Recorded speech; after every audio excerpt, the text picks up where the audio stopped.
I think I'm live. Hello. I thought I'd continue reading a little bit out of Lydia. I'm already at chapter 76. This is a story about reincarnations. It is the follow-on book from Bliss After Life, which I finished writing in 2017. And I started writing Lydia 2018, and I've been writing on and off over the last few years. Anyway, I had finished with chapter 75, which was Chris, who was with his new grandson, Milton. And we are now at chapter 76, Milton and Lydia. Melanie had noticed Chris leaving, and the noises of the monitor stopped. She was talking to Tony and Holly, who had only just missed Chris and noticed he was gone. It was past 11 now, and Holly had started to feel tired. Anna had gone to bed. Dad is up there with Milton. He heard noises, and I think he was quite happy to escape the analysis of the reading. Holly laughed out loud. She had been fascinated with Jenny's interpretation of an impending decade of revelations and transformations. Tony was already up the stairs and quietly opened the door to see his dad with Milton on his chest, fast asleep on the big settee. He couldn't help but laugh, which startled Chris, who held Milton firmly before he sat up. Laughing, he said, "You caught me. I wanted to get to know my little grandson. I haven't lost my touch." "Yes, Dad, and you escaped the hanged man." They were laughing, and Milton looked startled at his dad. Tony took little Milton and they went downstairs. Everyone had got up and the doors to the garden were opened. A cold wind cleared the room of all stuffiness. Faye could hear Lydia crying upstairs now, and she saw Chris and Tony with little Milton coming down the stairs. "It sounds like Lydia is nosy. I might as well fetch her too. Tony, come, sit here on the big settee. He looks so cute. Melanie, you best feed him before he notices there is no food coming from that source," pointing at Tony's chest, which Milton was muzzling. Lydia was by now crying loud enough for all to hear, and Faye rushed up the stairs. Tony was showing Jenny and Ravi the rest of the house. Despite the busyness downstairs, the upstairs rooms were quiet and empty. Melanie called from the loft, where little Lydia had been sleeping in her cot by the window.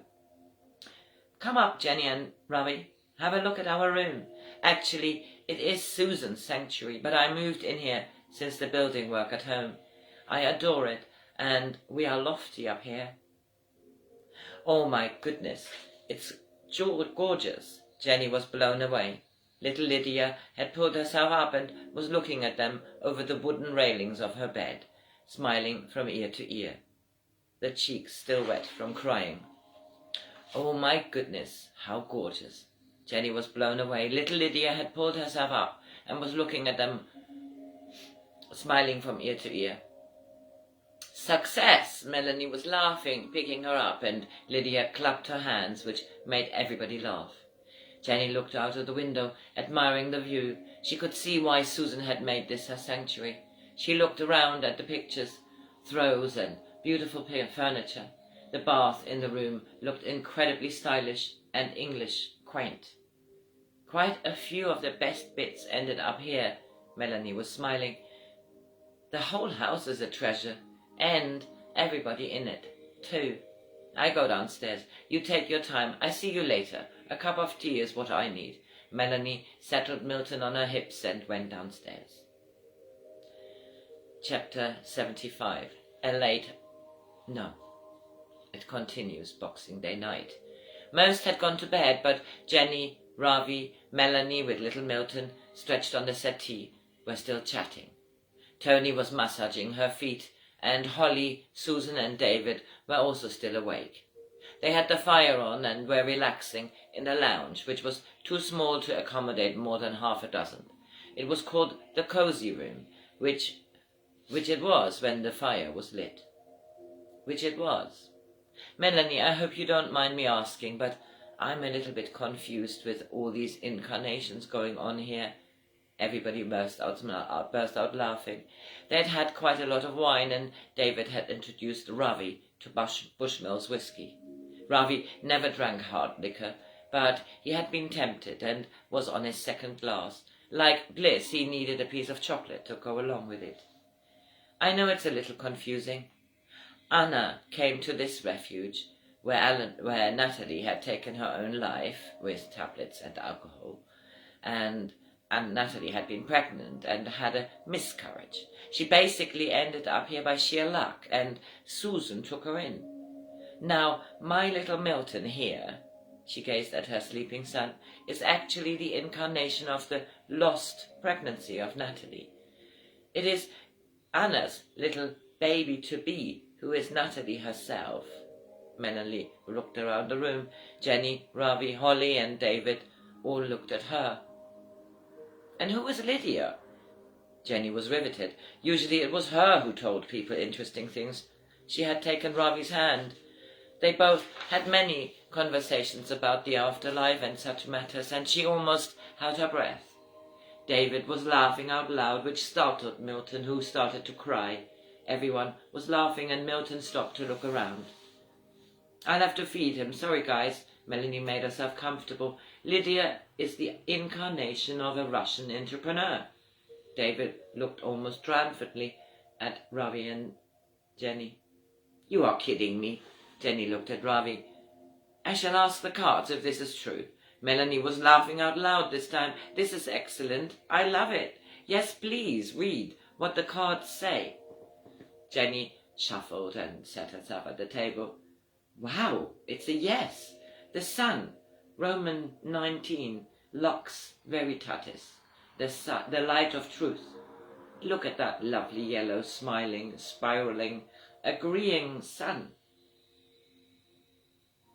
"Yes, we've had endless conversations here, as you can imagine. Really, I do not have a name for the previous, almost pregnancy of Natalie. It is now Milton, and he was born from the to-be baby that Natalie miscarried. You cannot prove these things well. I had wondered if this Russian entrepreneur, who has been the previous body of our little Lydia, would be able to be verified. He was rich, and his name was Andrei."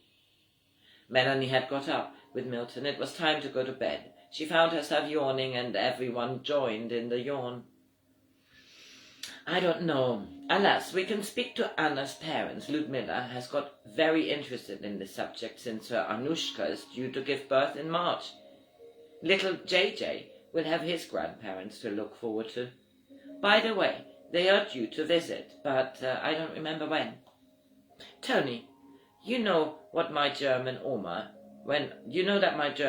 is coming early January. In fact, Jenny and Ravi, it would be so lovely if you could meet her. We have another amazing story for you. My Oma and his Omi Bliss," she looked at Tony, "were old friends in their youth. How's that for coincidence?"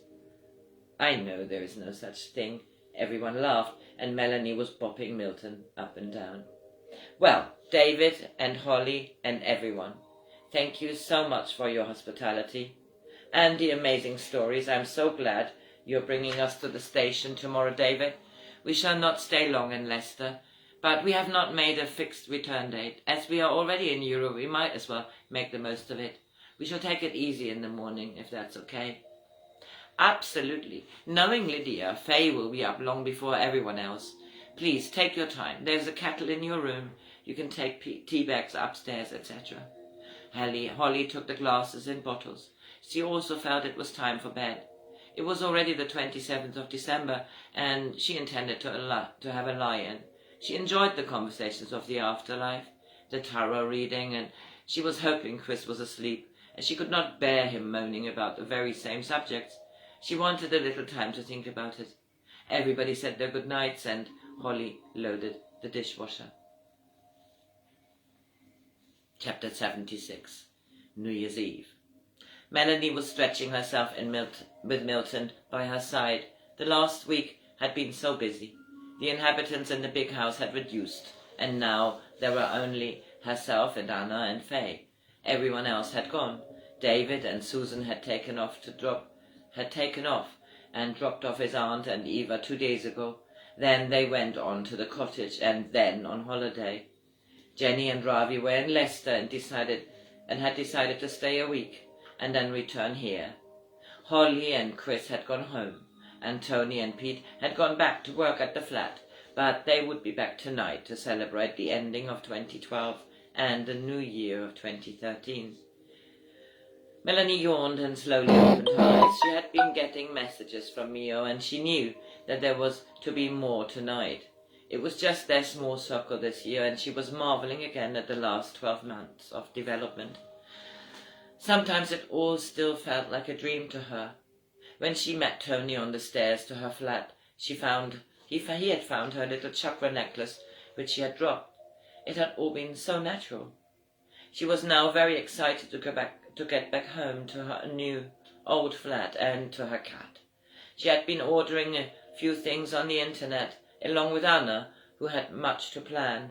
As soon as Pete was done at her flat, he would start here to adjust the big house to more private accommodation for himself and Anna, and also for Faye and Ben. There was much potential for that at the big house, and thankfully Pete was looking forward to it. She'd loved seeing her Oma Alma, and she was trying to get her German Oma here in the second week of January, so that they could all meet and have a few days at the big house. Janine and Ravi would be back end next week, and they would have a few days rest before work at their rooms would start at the end of January.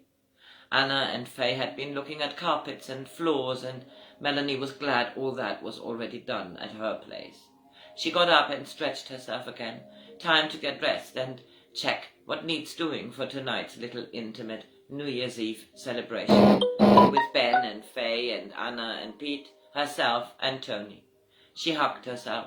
She felt so positive, and it seemed that Mio was making sure she had a good start to the day. Chapter 77. Susan and David arrived in Spain. It had been wonderful to see Maisie, and Susan was glad plans had been made for a proper, longer visit in the new year. The last few days had been a hive of activity, and they had barely stopped. They had now got their big camper van and were well on their way to Robert's place.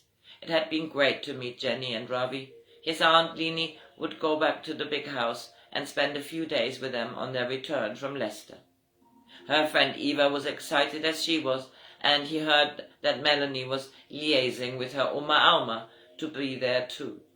He was almost sad that they were missing it all, but looking out of the window of their camper van, he thoroughly enjoyed the view and relaxed into the comfy passenger seat. Susan was driving. The first part of the journey looked quite easy, and she enjoyed getting used to the roads, driving on the other side. It was a very early morning, and she started to relax, navigating the larger-than-expected vehicle. They had been silent for almost an hour. She had been a little anxious at the beginning. It looked a big contraption, but with an automatic gearbox and everything designed for comfort driving, she had started to relax the last 15 minutes, and when David mentioned that he would like to put some music on, she laughed and agreed. "Phew, I'm finally relaxing, David. This is a big camper." "Yes," David laughed. He had only just started to relax. There was hardly any traffic, and they were at the beginning of a 4-hour journey across the north of Spain. He leaned over to switch the radio on and found a clear station, which was playing Jose Feliciano singing Susie Q. They both laughed out loud once the song started, as if on cue. The sound system in the camper was excellent. It was such a sexy tune. It basically consisted of him singing her name, Susie Q, and that you'll be mine, and that you'll be true. Susan felt goosebumps travelling up her arms, but she kept her eyes on the road, wide empty plains around them, and she felt so happy that she could burst. David had started to sing along. "I love the way you walk, I love the way you talk, Susie Q, oh Susie Q, I love you. You turn me on." Now they were both laughing. "I never heard this version. This is too funny, David." "Oh my God, you couldn't make this up. No one would get how amazing this is. Let's wait for the next song and how about I take over in half an hour? Ah, that would be grand. I'm relaxing into it, but I'd love to just sit and look at the scenery. Isn't it stunning? And being so high up gives you a feeling of power. How much horsepower does this machine have? Susan was laughing, but she could feel the strength of the modern, large, sleek camper. She had owned an old VW camper many years ago. It had served her well.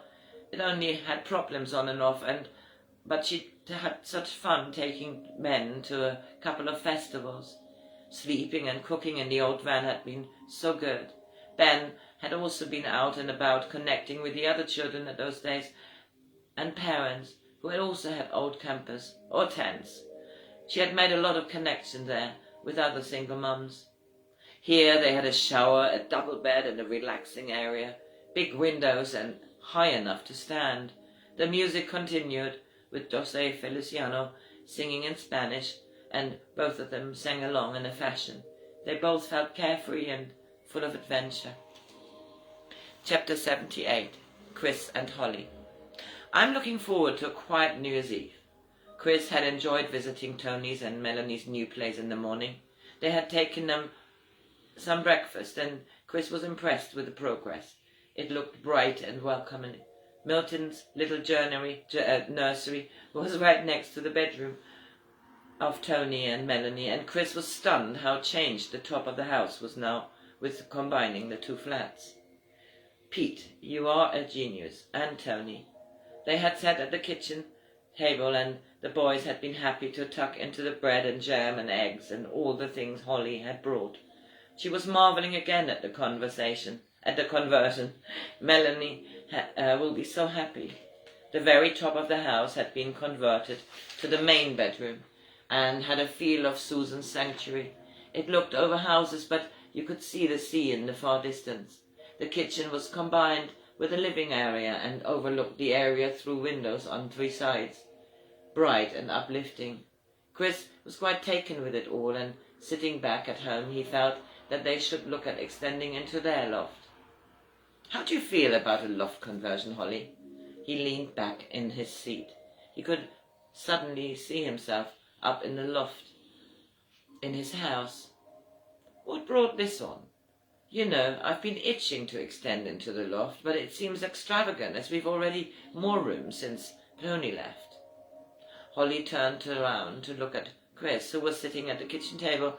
They had been discussing going away for a long weekend, and after they had returned from the flat, she had been looking at seed catalogues. She sat down at the table. You know, my darling, I think a trip to Tunisia would be just perfect for us. She smiled at him. Again, again, Chris thought she had the best ideas of the both of them. Let's go and book. That's the end of chapter 76.